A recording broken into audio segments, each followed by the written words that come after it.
GS Tulungagung Channel, yes. Selalu.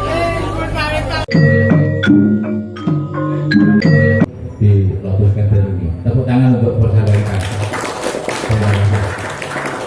Kami sebenarnya sudah lama membangun hubungan dengan Pak Budi Kastowo sebagai pustakawan perpustakaan proklamator Bung Karno di Blitar, tapi tidak terasa pandemi 2 tahun, kemudian 3 tahun agak jarang-jarang kegiatan karena pasca pandemi, kemudian sudah 5 tahun Pak Budi, tidak terasa sudah 5 tahun yang semula Pak Budi datang ke Tulungagung di rumah Bobo Teguh untuk saras yang seperti ini, dan kemudian kami semua juga silaturahmi ke MBK Blitar dan juga mendapatkan pencerahan tentang Bung Karno dari Bapak Budi Kastowo. Ternyata sudah 5 tahun, dan untuk itu karena ini bulan Juni itu bulannya Bung Karno dan Pancasila, maka kami sambung kembali silaturahmi, merajut kembali dengan Bapak Budi Kastowo, yang insya Allah juga tanggal 25 Juni ini kami bersama keluarga besar kami, Rakyat Romo Smito, sekitar 60-an orang akan berkunjung ke MBK Blitar. Jadi dengan Bapak Budi Kastowo kami akan bersilaturahmi ke sana, juga termasuk ziarah kubur ke proklamator kita Bung Karno. Terima kasih. Bapak Ibu yang saya hormati, tadi sudah dipaparkan tentang Pancasila yang begitu hebatnya, begitu mendalamnya, tetapi kalau kita kaitkan dengan pemberitaan yang terbaru saat ini, kita sungguh sangat memprihatinkan. Ada suatu penelitian tentang Pancasila kepada para siswa yang dilakukan oleh lembaga penelitian Setara, 83,3%. Itu jawabannya, pertanyaannya begini, Pancasila itu bisa diganti atau tidak? Nah, ternyata jawabannya 83,3%. Para siswa ini menjawab bisa diganti. Benar nggak ini? Bapak Ibu, benar nggak? Boleh nggak? Jawaban seperti itu boleh nggak? Tidak boleh. Nggak boleh, karena isi dari Pancasila ada 5 sila tadi itu sudah tertera di dalam pembukaan Undang-Undang Dasar 1945. Sedangkan pembukaan itu tidak boleh diamandemen. Yang boleh diamandemen ini kan batang tubuh Undang-Undang Dasar 1945 yang sampai sekarang sudah 6 kali amandemen itu. Maka Pancasila yang isinya ada tertera di dalam pembukaan Undang-Undang Dasar 1945 itu tidak boleh diganti. Nah, mohon maaf, ini kesalahannya Bapak Ibu guru tentunya. Ada di Bapak Ibu guru SD, SMP, SMA. Kok seperti itu? Para siswa ditanya Pancasila itu boleh diganti atau tidak? Jawabannya yaitu tadi 83,3% boleh diganti. Ini jelas tidak boleh atau bertentangan dengan konstitusi kita. Yang pertama itu. Nah, yang kedua, di dalam masyarakat kita juga kadang-kadang tergelitik oleh pertanyaan yang sangat menjebak. Misalnya begini, mohon maaf, ketika anak-anak kecil atau orang yang sedang belajar, mohon maaf, agama tertentu gitu, kemudian ditanya Pancasila dengan Al-Quran, nah ini tidak apple to apple, lebih tinggi mana, lebih berbobot mana? Ini tidak apple to apple. Pertanyaannya yang salah. Maka tidak semua pertanyaan itu, ini menjawab lagi Mbak Suga yang kapan hari itu, tidak semua pertanyaan harus dijawab. Kalau pertanyaan menjebak seperti itu, kemudian kita jawab, kita diri sendiri yang akan tergelincir. Maka tidak apple to apple, tidak seimbang. Al-Quran dibandingkan dengan Pancasila, lebih mulia mana atau lebih tinggi mana antara Pancasila dengan Al-Quran misalnya dengan kitab suci? Ini tidak seimbang. Jadi kalau suatu ketika ada pertanyaan seperti itu, mohon tidak dijawab. Oh no, salah, pertanyaan salah. Nah, Bapak Ibu yang saya hormati, tadi dikatakan bahwa Pancasila itu digali dari budaya, akar budaya Indonesia. Nah, kita tahu bahwa Bung Karno dari perjalanan mempersatukan Nusantara ini dimulai dari cita-cita besar dari Prabu Kertanegara, yaitu Raja Singosari yang terakhir, yang ingin mempersatukan Nusantara. Itu merupakan cakrawala mandala Nusantara yang pertama. Jadi gagasan mempersatukan Nusantara itu dilakukan oleh Prabu Kertanegara, Raja Mojopahit yang pertama. Yang kedua diteruskan oleh Ibu Ratu Gayatri. Ibu Ratu Gayatri itu tidak menjadi Ratu Mojopahit, tetapi cita-cita besar beliau, karena beliau itu adalah putri dari Prabu Kertanegara, Raja Mojopahit tadi, kemudian ingin meneruskan cita-cita ayahnya, tetapi yang melakukan yaitu putrinya. Jadi ketika Ibu Ratu Gayatri mendapatkan kesempatan naik tahta di Mojopahit, tetapi beliau kemudian menyerahkan kepada putrinya, yaitu Ratu Tribhuwana Tunggadewi. Nah, sebagai anak yang baik Ratu Tribhuwana Tunggadewi tadi itu juga kemudian ini semestinya hak ibu, maka kami Ratu Tribhuwana Tunggadewi itu posisinya sebagai mewakili dari ibunya.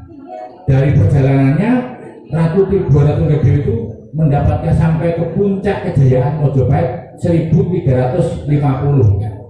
Setelah itu Ratu Tribhuwana Tunggadewi lengser ke Prabon atau mundur dari tahta di Mojopahit. Mengapa? Karena ibunya, Ibu Gayatri, meninggal dunia. Jadi anak yang tahu diri ketika posisinya mewakili ibunya, dan ketika ibunya sudah meninggal dunia, maka putrinya tadi, Ratu Tribhuwana Tunggadewi yang mengantarkan puncak kejayaan Mojopahit, akhirnya juga mundur. Tetapi diteruskan oleh putranya, yaitu Prabu Hayam Wuruk. Jadi kejayaan Mojopahit itu di antara 1350 di fase terakhir dari Ratu Tribhuwana Tunggadewi, kemudian diteruskan oleh Prabu Hayam Wuruk dengan patihnya Gajah Mada. Jadi sebelum Prabu Hayam Wuruk tadi itu, Tribhuwana Tunggadewi tadi dijamin oleh patih Gajah Mada. Nah, setelah itu patih Gajah Mada juga meneruskan dari kepemimpinan sebagai Mahapatih di Mojopahit, mendampingi Prabu Hayam Wuruk. Jadi Prabu Patih Gajah Mada itu jabatannya lama. Itulah puncak kejayaan Majapahit yang merupakan suatu tindak lanjut dari cita-cita atau gagasan besar Prabu Kertanegara yang kedua. Nah, yang ketiga yaitu tokoh kita yang kita bahas, yaitu Bung Karno, yang kemudian berhasil memproklamasikan kemerdekaan Indonesia tanggal 17 Agustus 1945. Ini cakrawala mandala yang ketiga. Nah, gagasan besar dari Bung Karno tadi sudah disampaikan pada tanggal 1 Juni tentang 1 Juni 1945, yang kemudian dari perjalanan ini tanggal 22 Juni dirumuskan, karena pada saat itu kan ada sila 1 itu kan ada apa namanya, syariat bagi menjalankan syariat bagi pemeluknya kan itu. Nah, 7 kata itu kemudian dihapus karena untuk menghormati non muslim yang di Indonesia Timur terutama begitu. Nah, puncaknya adalah Pancasila itu disahkan oleh PPKI tanggal 18 Agustus 1945. Itu ketuanya juga Bung Karno. Nah, yang ingin digarisbawahi di sini bahwa Pancasila itu, walaupun tadi urutannya seperti yang disampaikan oleh Pak Budi, intinya bahwa sila pertama yang diputuskan atau yang ditetapkan tanggal 18 Agustus itu sila pertama yaitu ketuhanan yang Maha Esa. Begitu seterusnya. Jadi sila pertama kemudian menjiwai sila kedua, sila kedua menjiwai sila ketiga, sila ketiga menjiwai sila keempat, dan seterusnya. Nah, kalau dibalik dengan situasi sekarang, kita lihat dulu berarti dari sila ke-5, keadilan sosial bagi seluruh rakyat Indonesia. Keadilan sosial bagi seluruh rakyat Indonesia.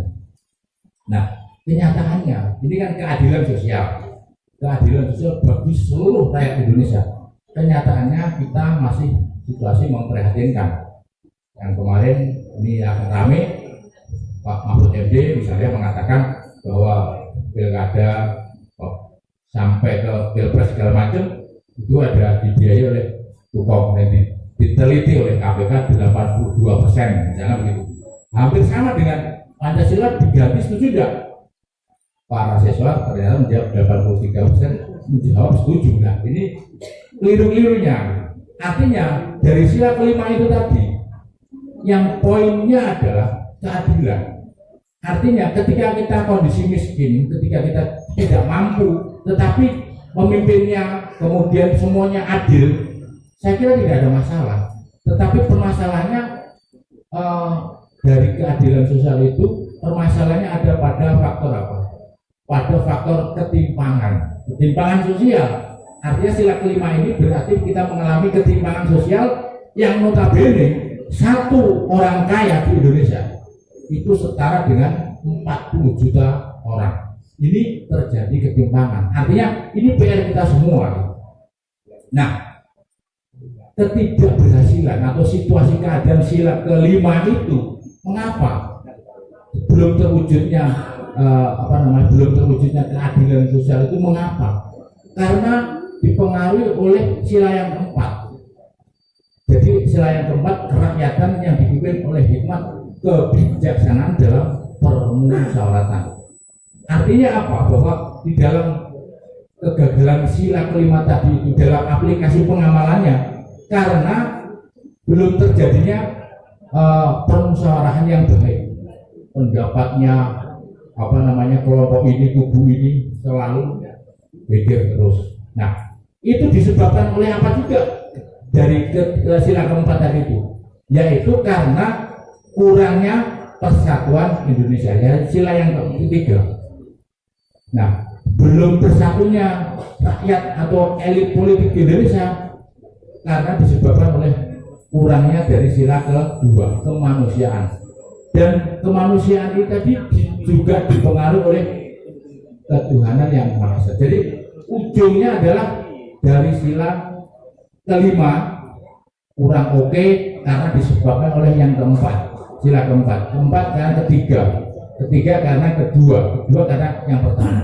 Soalnya sila pertama menjiwai sila yang kedua menjiwai yang ketiga, dan seterusnya. Sekarang kalau dilihat dari tolak ukur keberhasilannya, kegagalan dari keadilan tadi itu belum adanya keseimbangan sosial, atau karena masih adanya ketimpangan sosial, itu karena sila yang keempat, belum adanya permusuhan yang baik. Nah, itu gambarannya.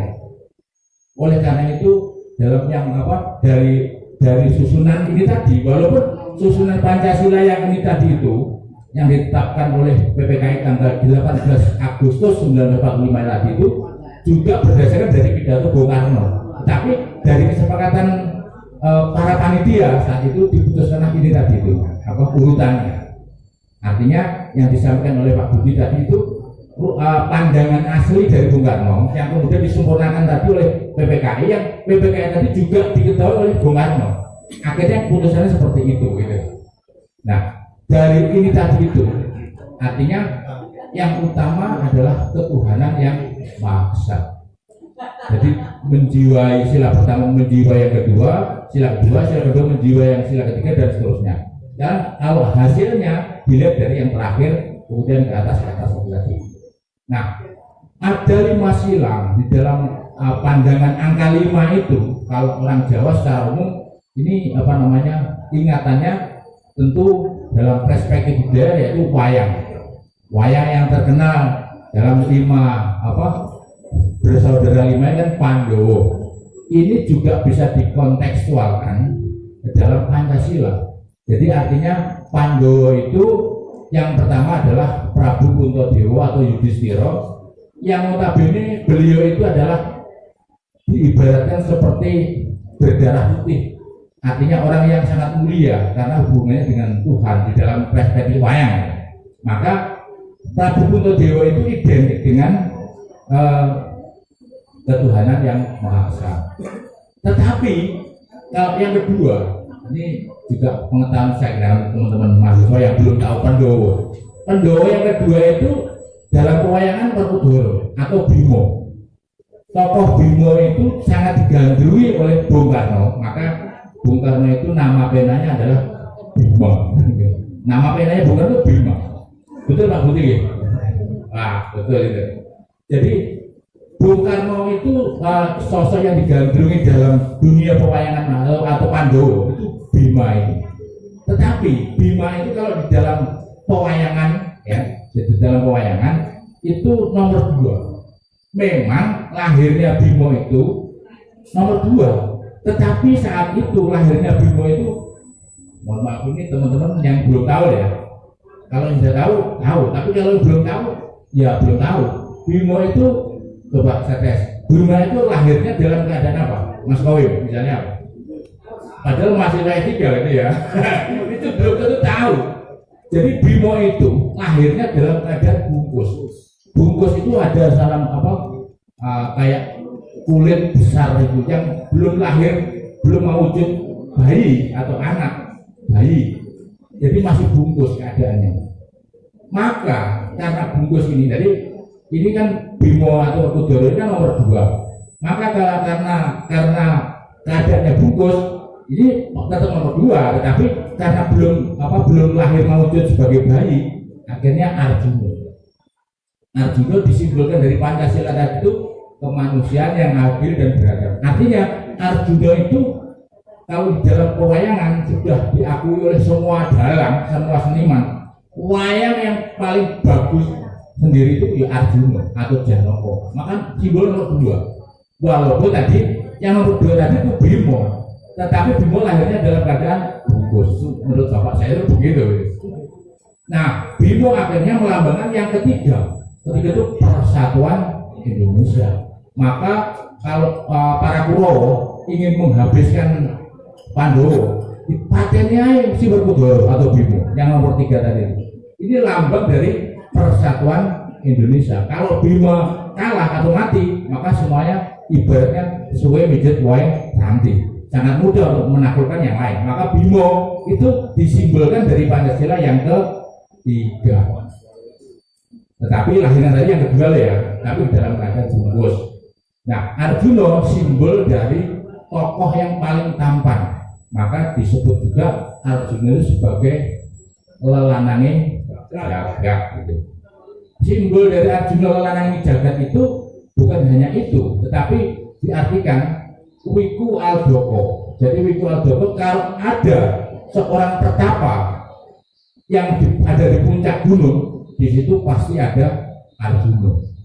Kalau lelanange jagat tadi, kalau di suatu kampung atau daerah ada perempuan cantik, di situ pasti ada Arjuna. Itu ada 3. Yang terakhir, kalau ada peperangan di suatu daerah, di situ pasti ada Arjuna. Itu 3 simbol dari Arjuna. Nah, yang keempat dan 5 itu mudah karena ini kembar.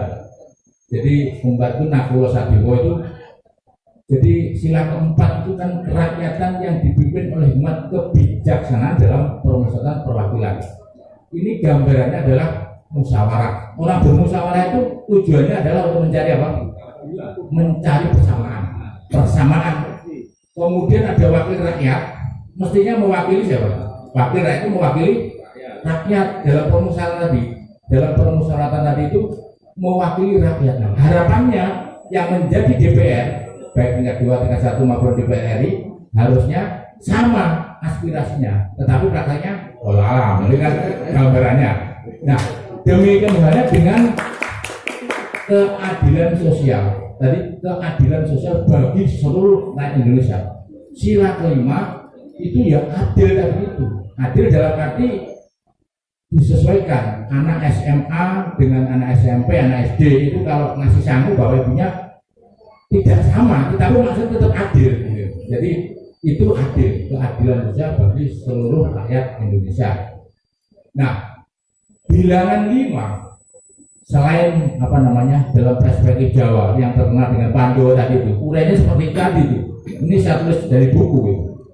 Jadi ada ruang kosong dalam Pancasila, itu kata Mas Saiful Arif, ketua atau direktur Pusat Studi Pemikiran Pancasila, yang buku beliau banyak sekali tentang Pancasila. Jadi direktur pusat studi pemikiran Pancasila. Jadi ada ruang kosong di atas dan juga di bawah. Nah, orang cenderung banyak membicarakan praktis yang di bawah, tetapi ruang pemikiran banyak yang kosong. Jadi artinya Pancasila sebagai ideologi terbuka, kita boleh memberikan gambaran perspektif yang tentunya yang sinkron dengan pandangan para tokoh, salah satunya adalah Bung Karno tadi itu. Nah, dari kata 5 tadi itu juga sinkron dengan rukun Islam. Jadi ada 5. Kalau ini urut sama, artinya yang pertama syahadat itu untuk dewa. Loh, kok cocok? Itu aja. Kemudian rukun Islam yang kedua yaitu sholat. Bimo, dalam bimo itu ada lakon bimo maneges. Ini pengertiannya ibadah. Bimo itu terkenal itu. Kalau yang ketiga Arjuna, Persatuan Indonesia ya kawannya. Kalau wayangnya itu Arjuna. Arjuna itu dalam konteks Islam itu kan puasa ya. Puasa itu Arjuna itu dikenal sebagai orang yang suka tirakat, suka bertakwa dan sebagainya. Itu konteksnya kalau Pancasila, rukun Islam yang ketiga puasa. Nah, demikian halnya yang keempat dan kelima. Itu kalau rukun Islam kan keempat dan kelima. Jadi zakat dan haji itu maknanya sama atau maknanya kembar. Mengapa dikatakan kembar? Orang zakat dalam arti mohon maaf, bukan hanya yang zakat fitrah 2,5 kilogram, bukan. Maksudnya zakat itu adalah zakat emal. Zakat emal itu 2,5% minimal, 2,5% per tahun dikeluarkan bagi yang sudah memenuhi nisabnya. Itu kan mengeluarkan nilai 2,5%. Begitu pula haji. Jadi haji itu kita mengeluarkan biaya, kemudian tenaga, waktu, pikiran.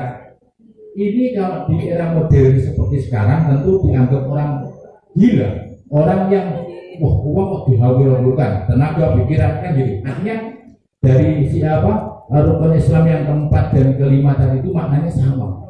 Jadi zakat yang intinya adalah mengeluarkan uang dengan jumlah yang sangat besar.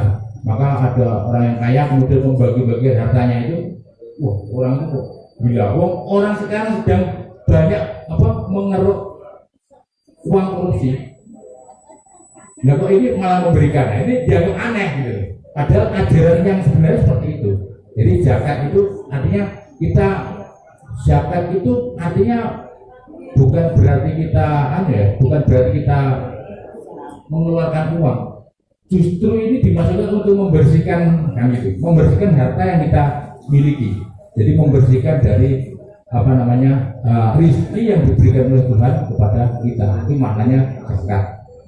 Jadi dalam hal ini menarik sekali, ada hubungan dengan Pancasila tadi itu, ada hubungan dengan rukun Islam maupun ada hubungan dengan ini tentu dalam perspektif budaya. Mudah-mudahan ternyata cocok gitu. Artinya karena cocok itu berarti ya tentu kita bersyukur karena cocok. Entah itu ada kaitannya dengan moda adik matok, tetapi dilelah cocok, Mas Boy. Ternyata cocok dalam arti katakanlah tadi itu dari haji dan zakat gitu. Kalau dihubungkan dengan situasi Pancasila, keadilan sosial, terus kemudian ada kerakyatan, maknanya harus sama. Keadilan itu ya adil sama. Kemudian permusyawaratan, hasil dari musyawarah menyamakan persepsi ya sama. Nah gitu. Jadi inilah gambaran dari Pancasila yang itu digali Bung Karno dari rakyat Indonesia. Walaupun perspektif Bung Karno literasinya, bacaannya kan luar biasa sampai ke luar negeri dan sebagainya. Tetapi intinya yang sebagaimana dikatakan oleh Bobo Hadisaroso bahwa Pancasila tadi bersifat universal. Jadi bukan hanya untuk rakyat, meluas, melebar sampai ke dunia. Demikian Bapak Ibu sekalian yang permusyawaratan dan seterusnya.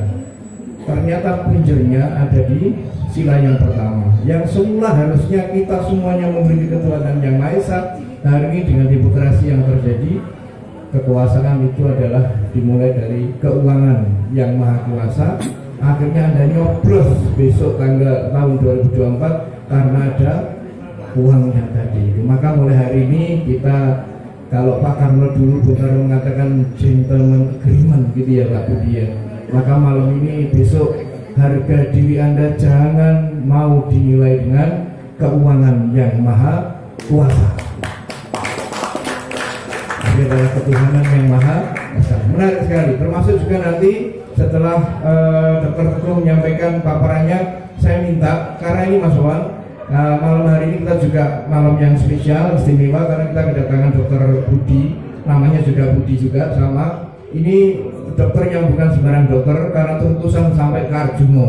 Nah itu ada apa di Gunung Arjuna seperti yang disampaikan oleh Ki Bapak Susila tadi itu mengenai Arjuna tadi itu. Nah nanti setelah pemaparan dari Dr. Teguh, nyuwun satu